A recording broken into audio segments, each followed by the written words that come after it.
Merry meet and welcome to Lex Dragon Queen Magic. I'm Taylor, and today I wanted to share with you the books that I've been reading this past month. With that being said, let's go ahead and get started. To start, I have The Healing Power of Trees by Sharyn Hidalgo, and also I apologize if I mispronounce any of these names moving forward. But this is a new book for me, and this is the only month I'm going to be showing it, even though I actually will be reading it every month. So I went ahead and read the introduction and their story, as well as how to use this book. This book ultimately is going to, I'm going to be reading each chapter as it deals with the Celtic tree calendar, and then with that I will be able to learn a lot more about Celtic holidays, the runes, and the Ogrim. Again, I apologize if I mispronounced that. And so I'm just very excited about it and to encourage my learnings. Thus far, it has been very insightful. I have read Willow most recently, and it was so great. There was a healing meditation at the end that I fully used and cried during, and that was really what Willow was all about. So it's just this great lesson learning book that I really would encourage anyone to use.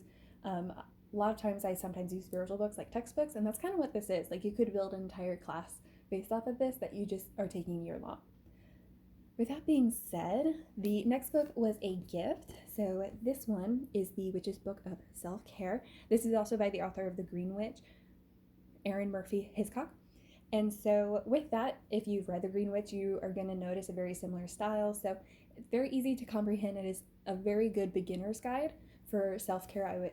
There's even some shadow work in it, which you don't always see with in self-care, as well as some nice herbalism that you can use and some good suggestions to really make it as easy as possible for you to take care of yourself. So if you are new to the game, if you're new to being a witch as well, this is a great book for either side in learning how to combine both or just be one or the other. Now, this next book you may have run into, especially if you follow Unicorn Light Tarot, and this is Healing and Witchcraft in a Conformist World by the Merry White Witch. And I absolutely love this book 100%. I had bought it like months ago and had been meaning to read it because I was like, oh, this definitely sounds exactly what I'm going through and it will have some healing messages. It 100% did. I finally got the chance. I literally was like stuck in my room for like 2 hours.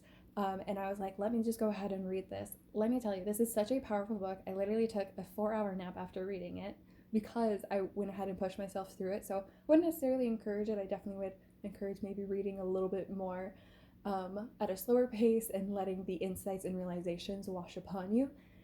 With that being said, this also is a book that I highly recommend for the sense that, like, even after you read it, I want to say it's only like 79 pages too.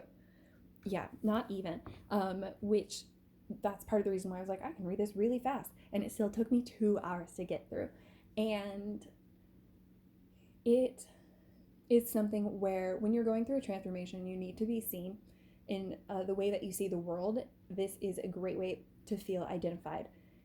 Another reason why it's great is because as you finish that transformation and settle more into your being and more into your community, it also is great to go back to and remind you of those lessons that you learned, of those feelings that you had, and kind of just realign yourself always with the morals and values that you have within yourself. So I definitely would encourage anyone and everyone to look into this book, see how it resonates with you, and if it does, hold on to it and revisit it often. Another book that I read is The Wheel of Time, book one, which is The Eye of the World. And this, I found it through the Amazon series that they just recently made. I was really inspired by it. And honestly, I was having some issues with like how I felt magical and how I was dealing with magic when I came across it. And so it really helped me look at it a different way because I looked into a lot of other research around the Aja and how their society works. And how they work with the one power, because that's essentially how sometimes we look at source, right? So it really kind of opened up this idea of learning a different way, a different structure of society, and how they view things, because they're also demonized in this series too, which is like such an interesting concept, because some people see them as like healers and savers, as political advisors, while others see them as literal witches and will curse them and call them dark friends is a common term within it. So Wheel of Time, I definitely would recommend either watching the series or reading the book, because they change the narrative quite a bit between the two, and they introduce like new story concepts. To be fair, I've only done book one, so maybe that book two there's a lot more that they draw on. But so I really think you can get inspired by either watching the series or reading the book itself and starting the series.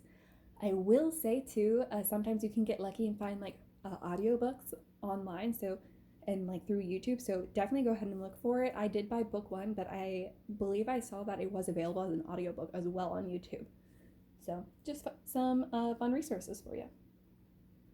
The other books that I'm going to cover with you are actually just books that I typically have a part of my morning ritual and morning routine. So there are certain books that I have come across over the course of my life. I think there's only one that I intentionally bought for the purpose of always being a part of a morning ritual, and I've actually kept up with. So with that said, let's just go ahead and take a quick look. And so we have Centering Prayers. And so this is actually a new one for me, and I am borrowing it from the front office in my community. So I literally treat it like an oracle book. So it does have dates in it, but they align so much with like what spirit and source would want from you, even if they do have a very Christian view to them. I would encourage anyone and everyone to be a little bit more eclectic in how they view spirit and source, and to be able to see any spiritual text as having a possible lesson or message for them. And so with that, lately, these centering prayers have been just that for me, centering prayers. And they've also been very much in alignment with like the current state of the world and how the seasons are. And that has been a very, I mean, here we are, 2-minute videos, but that has been a very big part of just me in general. So I've gone ahead and added this to my morning routines. You may also see it come up in some readings. I kind of have a idea of flickering in the back of my head, so we'll see. But yes, so we have that one. And then I have this one. So this is 365 Ways to Strengthen Your Spirituality. I kid you not that I bought this, I want to say 7 years ago, and I never finished reading it all the way through. So for this one, the idea of it, and I actually really like the idea of it, so if you come across this book, is to take it not necessarily one day at a time. It's each page, here, each page has a topic, goes into it, and then like a little exercise for you to do as well. And so sometimes it's something, sorry about this construction. Okay, so it seems like very easily simple oracle book that you could just open up to any page and start working on. Like I said, I have a little bit chaoticness to me sometimes.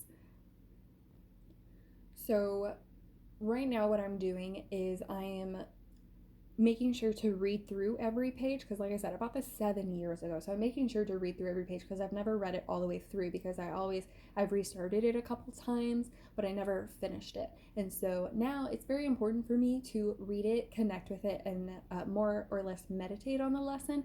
And if I can't complete the exercise for that day, then I don't necessarily complete it for that day, because my intention and purpose for this book in my long-term practice is to read through all of the days, and then later I can be so aware and attuned with spirit that I can be able to pick up on any of the days, because I'm always living a life where I'm having a practice and being mindful of where I am in that connection.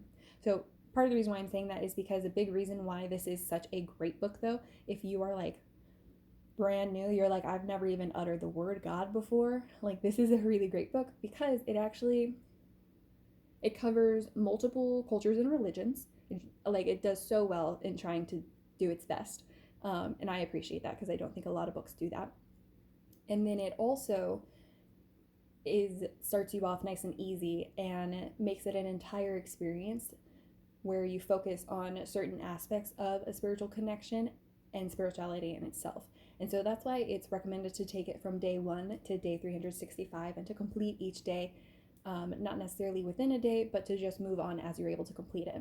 So as I mentioned, I just changed it so that I can be a little bit more intentional with this book, because I essentially wasn't using it at all because I kept shaming myself for not doing it. So this was my compromise. Okay, And then I also like to do this one. So it's one question a day. This is a 5-year journal. You may have come across these in probably Target, if we're being honest. But I even have another one similar to this that is like my life a question a day, and it's more about going back in your history and answering those questions. So I wasn't doing both at the same time, but that was kind of a lot. And I originally had a certain time when I wanted to start this. So it just has the date, and then you're able to answer the question for each year. And they may change, they may not. But I think 5 years, especially like within this last year, I started this at the beginning of the beginning of 2021. So like so many changes and transformations have happened just in this last year. I can't even imagine what my life will look like in 5 years. And so this is something for me that I like to do. And the way I keep dedicated to is that I make sure to do it every morning. I will not lie to you. I have sometimes done this, like catching up like 10 days before. I'm like, I remember these things. And sometimes it backfires. I'm like, oh, I should look up what I did that day. Sometimes it works out. So again, this is just another like fun little thing that I like to do in the morning to help me review time, and be aware of what I'm doing, what I'm focusing on. Oh, the last thing I'll add about this actually is a really fun one to do if you get it with like friends or a partner, to invite that daily conversation. So you both have to agree to having it, right? If you give it to a gift to someone, don't assume that they're going to want to do this every day. So, but if you both agree that you want to do it every day, you can like call them up and be like, hey, this is my question for today, and here's my answer. What do you think? And then they might share theirs. And so it's just a brilliant, beautiful way that you guys can grow together. And then last but certainly not least, we have daily rituals. I love this. I very much, speaks to me in so many manners. So you can either do what I like to do, which is like open it very chaotically into whatever page, or you can choose a word, which I've also done that sometimes, and then you'll find a special message for you that way. Or you can just take it day by day if you prefer the order and structure and like restart. And then there's so many other things in here. It talks about like setting up an altar. It also talks about new moon and full moon rituals and questions that you can ask yourself. There's a commitment to self in here, which every once in a while I open to that page and I'm like, you know what, this is what I was meant to read today. I don't need to. Oh, let me show you what else about this. So you typically get an affirmation, defines it, gives you an exercise as well as some journaling. And so it's just this really great ritual that you can adjust to however suits you best. I always make sure to read all of them. Sometimes I journal, sometimes I do the exercise, sometimes I just read it, and sometimes I just take the affirmation. Especially if I've been getting a certain page come up often and often, I'm like, I just did that journaling. I don't feel like doing it. I'll just go say the affirmation in the mirror 3 times. So the point of this one, I definitely would say, other than healing and witchcraft in a conformist world, this one is probably one of my favorite things to have in my practice, because it's so simple, so easy to use, and it really does suit any level that you're at. Okay, so with that though, that is all the books that I've really been reading. And like I said, I just want to share these morning ones that I've been doing. If I adjust, maybe every once in a while I'll check in with you. But yeah, like I mentioned, please comment below anything that you're reading, what you're learning, and let me know if anything that you found here really resonated with you, and if you're going to try anything, or if you found similar. I would love to hear some similar titles. That is something that is so important. I think too often we read only one kind of book, and then you're like, why would I read it from a different perspective? So again, thank you for being here. Blessed be. Don't forget to like and subscribe, and I will see you guys next time. Bye.